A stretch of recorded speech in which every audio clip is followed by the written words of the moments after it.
आपने कभी सोचा है कि आपकी जिंदगी क्यों वहीं ठहर जाती है जबकि आप बड़े बड़े सपने देखते हैं? क्यों कुछ लोग सफलता की ऊंचाइयों तक पहुंच जाते हैं और कुछ वहीं के वहीं रह जाते हैं? असल में फर्क आपके हालात या किस्मत का नहीं होता, फर्क होता है उस वक्त का जब आप खाली बैठे रहते हैं। खाली दिमाग न सिर्फ आपको सुस्त बना देता है बल्कि आपके सपनों और आत्मविश्वास को भी धीरे धीरे खत्म कर देता है। यह कहानी अर्जुन नाम के एक साधारण लड़के की है जो एक छोटे से गांव में रहता था। उसका सपना था बड़ा आदमी बनना, लेकिन उसके पास न तो पैसे थे और न ही कोई खास सुविधा। अर्जुन एक छोटे से गांव में रहता था।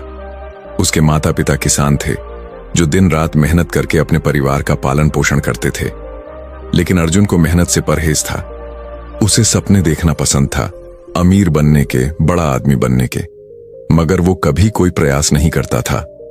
एक दिन उसके पिता ने थक कर देखा कि अर्जुन पेड़ के नीचे लेटा आसमान निहार रहा है। गुस्से में पिता बोले, अर्जुन, तुम सारा दिन खाली क्यों बैठे रहते हो? अगर जीवन में कुछ बनना है तो उठो, कुछ करो। अर्जुन ने बिना हिले जवाब दिया, पिताजी, सब किस्मत का खेल है। जब किस्मत बदलेगी सब अपने आप हो जाएगा। पिता चुप हो गए, पर उनके मन में चिंता घर कर गई। उन्होंने सोचा, काश कोई इसे सही राह दिखा सके। एक दिन अर्जुन गांव के बाहर नदी के किनारे अकेला बैठा था, उदास और खोया हुआ। वह सोच रहा था, आखिर मेरी किस्मत कब बदलेगी? तभी वहां से एक बुजुर्ग साधु गुजर रहे थे। उनके चेहरे पर गहरी शांति और तेज था। उनकी आंखों में ऐसा आकर्षण था कि कोई भी उन्हें अनदेखा नहीं कर सकता था। साधु ने अर्जुन को उदास देखा और पूछा, बेटा, तुम इतने उदास क्यों बैठे हो? अर्जुन ने धीरे से जवाब दिया, महाराज, मैं सफल होना चाहता हूं, लेकिन किस्मत मेरा साथ नहीं देती।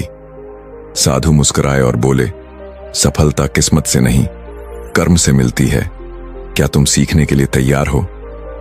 अर्जुन ने तुरंत उत्साहित होकर कहा, हां महाराज, मैं तैयार हूं। गुरुजी ने गंभीर स्वर में कहा, तो फिर तुम्हें मेरे साथ 7 दिन रहना होगा। मैं तुम्हें सफलता के 7 नियम सिखाऊंगा, लेकिन एक शर्त है, तुम कभी खाली नहीं बैठोगे। पहला नियम, सपना देखो लेकिन जाग कर। गुरुजी अर्जुन को एक सुनसान पहाड़ी पर ले गए। वहां न कोई आरामदायक जगह थी, न छांव, बस चारों ओर पत्थर और सूखी मिट्टी। अर्जुन थक कर बैठ गया, लेकिन गुरुजी खड़े रहे और गहरी नजरों से उसे देख रहे थे। गुरुजी बोले, अगर सफल होना है तो सपने देखो, लेकिन आंखें बंद करके नहीं, जागते हुए, खुले दिल से। अर्जुन ने हैरानी से पूछा, महाराज, इसका क्या मतलब है? क्या सपना देखना गलत है? गुरुजी मुस्कुराए और बोले, सपना देखना गलत नहीं है बेटा, मगर सिर्फ सोचना और बिना कुछ किए बैठ जाना ही असली समस्या है। तुम हर दिन सोचते थे कि अमीर बनोगे, मगर कभी कोई कदम नहीं उठाया। सच्चे सपने वे होते हैं जो तुम्हें चैन से सोने न दें और हर सुबह तुम्हें उठाकर मेहनत करने के लिए मजबूर करें। अर्जुन चुप हो गया। उसने पहली बार सोचा, मैं सच में बस सपने देखता रहा, पर कभी उन्हें हकीकत में बदलने की कोशिश नहीं की। गुरुजी ने एक पत्थर उठाया और अर्जुन के सामने रखते हुए कहा, यह पत्थर भी अपने आप सोने में नहीं बदलेगा जब तक कोई इसे तराशेगा नहीं।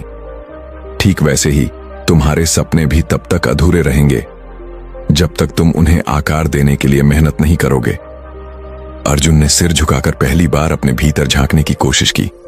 पहला नियम उसे समझ आ गया था, सपना देखो लेकिन जाग कर। दूसरा नियम, काम में लगो, खाली बैठना मौत है। अगले दिन सुबह सुबह गुरुजी ने अर्जुन को बुलाया। ठंडी हवा चल रही थी और सूरज धीरे धीरे निकल रहा था। गुरुजी ने कहा, आज से तुम्हारा काम है इन 100 पत्थरों को इस जगह से उठाकर उस पहाड़ी के पास ले जाना। अर्जुन चौंक गया और बोला, महाराज, ये तो बेकार का काम है, इससे क्या हासिल होगा? न कोई मकसद, न कोई फायदा। गुरुजी शांत भाव से मुस्कुराए और बोले, काम का कोई छोटा या बड़ा मतलब नहीं होता अर्जुन। असली बात यह है कि तुम व्यस्त रहो। जब मन खाली होता है तभी आलस, डर और शंका जन्म लेते हैं। अर्जुन ने अनमने मन से पत्थर उठाने शुरू किए। हर पत्थर भारी था और सूरज की गर्मी बढ़ रही थी। शुरुआत में उसे गुस्सा आया, पर धीरे धीरे उसका ध्यान सिर्फ काम पर केंद्रित हो गया। दिन के अंत में वह थक चुका था, पसीने से तरबतर था मगर हैरानी की बात यह थी कि उसके मन में अजीब सी शांति और संतोष था। गुरुजी उसके पास आए और बोले, देखा अर्जुन, तुम थके हुए हो पर निराश नहीं। तुम्हारे मन में कोई उलझन नहीं है। जब तुम काम में लगे रहते हो, तुम्हारे पास असफलता के बारे में सोचने का भी समय नहीं होता। अर्जुन चुपचाप सिर हिलाने लगा। अब उसे समझ आ गया था, काम में लगो, खाली बैठना मौत है। तीसरा